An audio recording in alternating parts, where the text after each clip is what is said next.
The first stage of the manicure is pushing back the excess cuticle growth.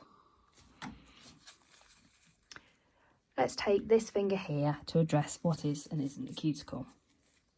So if we look on this nail plate, we can see this white flaky patch here. This is the cuticle. So the white flaky residue, this is on the nail plate, is the cuticle. If we look to this zone here, which is like the white yellowy jelly strip, this is the eponychium. This is living tissue, and we must ensure that we do not touch this when we are working. We are going to take our cuticle pusher, and we are going to push back this cuticle growth and the eponychium to reveal more of the nail plate to work on.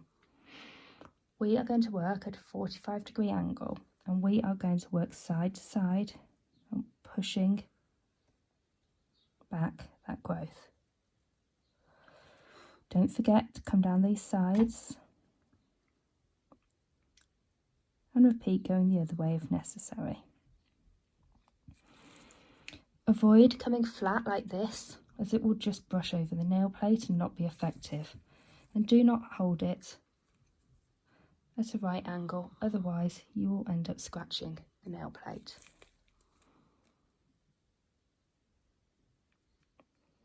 Keep repeating these steps until you are happy with the removal of that cuticle off the nail plate. Repeat this step on all 10 nails. It's good practice to work from one pinky to the other pinky.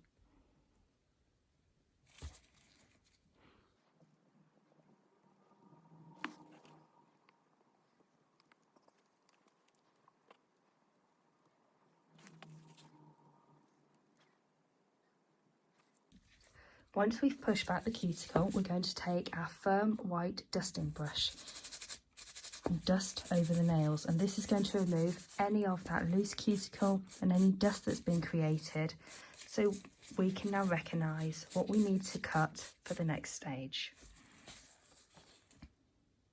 If you have any stubborn cuticle that still won't lift, you can take the other side of your cuticle tool and go side to side in the same technique to remove this off the nail plate. Again, don't come at a right angle, as otherwise you will scratch the nail plate, and don't come completely flat, otherwise you will just glide over.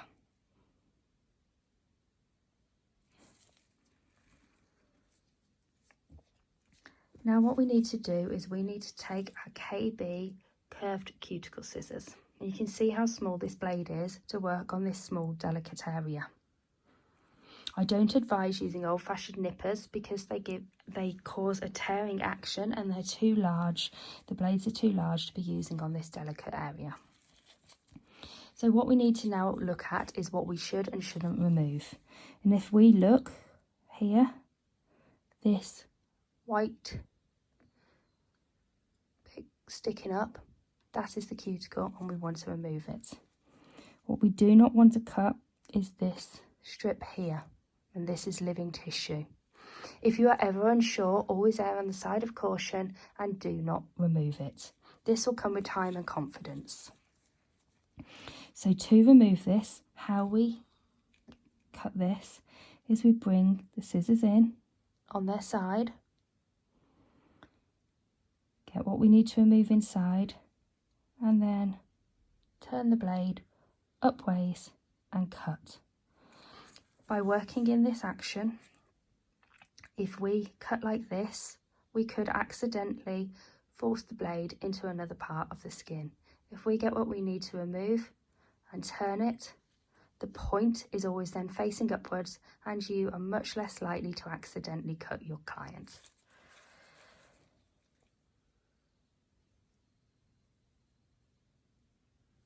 Just do a little bit at a time. There's no need to go around the whole nail in one go.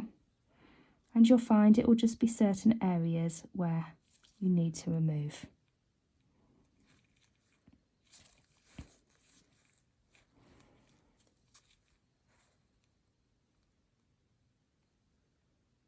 We have a hangnail here, so we can remove this.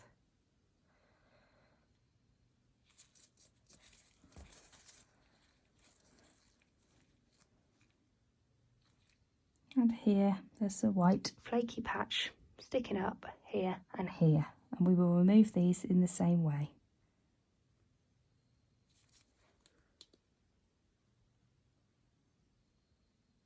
Any dry skin that you can see on that eponychium and the keratinized proximal fold will be removed when we use the scrubs and the oils.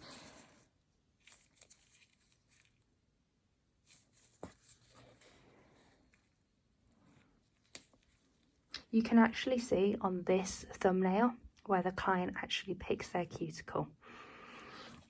This is called